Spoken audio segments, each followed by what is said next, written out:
Good afternoon and welcome to Buzz News. I'm Riley Wallace with your lunchtime news. Your headlines today: January woodland clean-up efforts promote biodiversity. Locals come together to share experiences through poetry. Onto the sport. 3 English sides were back in action last night with ex-Bournemouth player Dominic Solanke on the score sheet for Spurs. Bournemouth rugby captain Grant Hancock helped his side continue with their unbeaten run. A political poetry event in Boscombe invited locals to voice their views. The event, which takes place once a month, aims to convey political thoughts through poetry. Charlotte Spicer has more.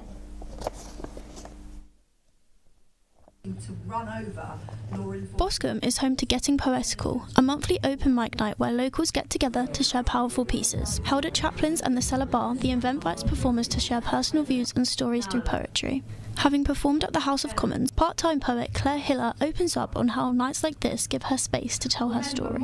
And I wrote a very angry poem about how I didn't get to say goodbye to my grandmother because she had dementia. But I showed up in the dress that I went to my nan's funeral in, and I was like, you know what, I might just be this little person, but I'm a person and I've got something to say.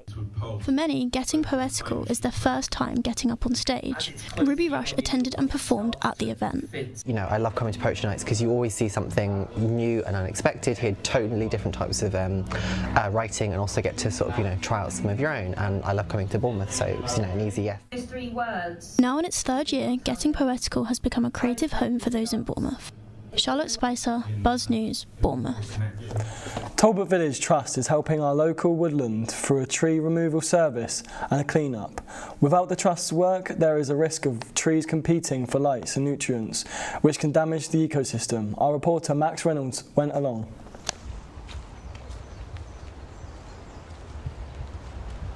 Talbot woodland is undergoing tree thinning.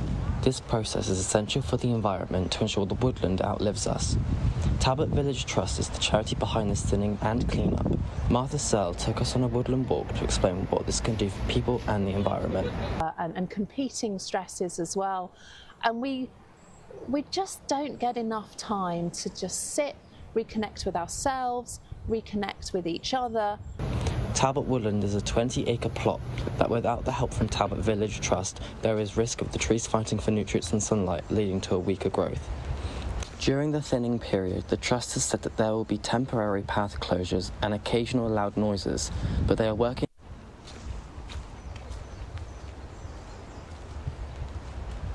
Talbot woodland is undergoing tree thinning. This process is essential for the environment to ensure the woodland outlives us. Talbot Village Trust is the charity behind this thinning and clean-up.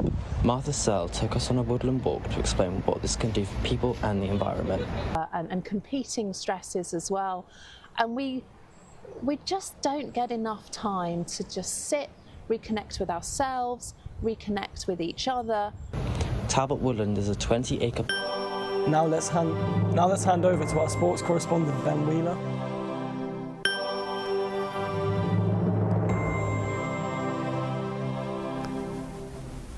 It was a busy night in the Champions League, which saw 3 English clubs in action, including Tottenham Hotspur. They came out on top in a 2-0 win over Borussia Dortmund, and as former AFC Bournemouth striker Dom Solanke bagged Spurs second. Other notable results saw current Champions League holders PSG lose to Sporting Lisbon, despite Kavica Kvaratskhelia scoring a memorable goal. Also, there was a big upset for Manchester City as they were stunned 3-1 by Norwegian side Bodo Glimt. Hamworthy United have been playing at the Dorset County ground for over 75 years. Just over 30 years ago, it became the Dorset FA's headquarters, which has had both positive and negative implications on the Hammers. Connor Hannon takes on the story. With the Dorset FA moving to the county ground in 1991, it came with immediate mass improvements to the infrastructure of the site to support Hamworthy United in their attempt to build a community football club. However, with this they lost one thing: control.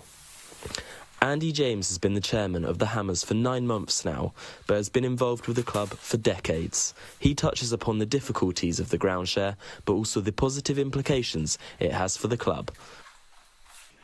It's a fantastic facility now. We have, it's been difficult over the years, I'm not going to lie, but we have a really good, solid working relationship with DCFA now. We have our pitch slots, we have a great clubhouse. and we have a good relationship with Roger Vaughan coming in 2 years ago as CEO of Dorset FA. We, tomorrow night, have a meeting with the DCFA team, and we work together. We work together to try and make the ground as inclusive as it can be, but also benefit both parties.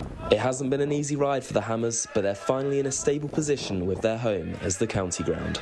Connor Hannon, Buzz News, Hamworthy.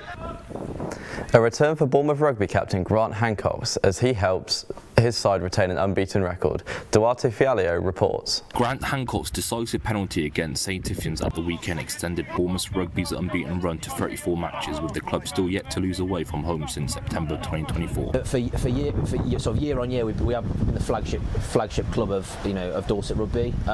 We've been the team performing at the highest standard. Yes, at the moment we're in a team with another few local clubs with Wimborne and Ellingham and Ringwood, but we're sat at the top of the pile. We're sat at the top of our pile for a reason. I'd say we are the club performing at the best, sort of the best standard locally, and we want that to continue. And equally, we want players that play locally, and even for other clubs, if they feel that they wish to push their rugby onto the next level, Bournemouth Rugby Club's the place to do it.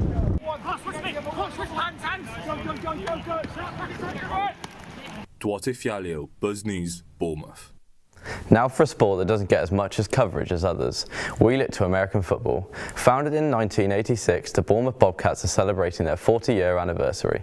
Reporter Talk Hopper has all the details. 40 years is half a lifetime for many people. For one Bournemouth team, 2026 marks the 40-year anniversary of their foundation. Local American football team, the Bournemouth Bobcats of Chapelgate. Speaking to Chairman Luke Clark, 40 years represents a momentous milestone. We've really been playing American football in Bournemouth in the area for 40 years, and it's quite an achievement to have made that far. Not many teams in the UK have done that. So we're really excited this year that this is our 40th anniversary, and we can truly celebrate that with some of the original players who were there in 1986, who were there in the championship winning year of 1988. For Luke and the team, there's hope the next 40 years will be just as exciting. Talk Hopper, Chapelgate, Buzz News. AFC Bournemouth announced their second signing of the January transfer window yesterday. They signed Hungarian midfielder Alex Toff. Our reporter Jack Hillman spoke to Sky Sports correspondent Mark McAdam about how the club do business. So Bournemouth's transfer strategy is quite simple really. Buy low, sell high. Play an exciting brand of football. Buy players that fit into that exciting brand of football. And buy young players that they can mould, develop, coach and improve. And that's the key, and you've seen it over the last few years, the players that have gone from Bournemouth to PSG, to Real Madrid, to Liverpool, to Manchester City. It shows that what they're doing is working. That's all we've got time for at 12. See you back here for our Team Time show at 4. Goodbye.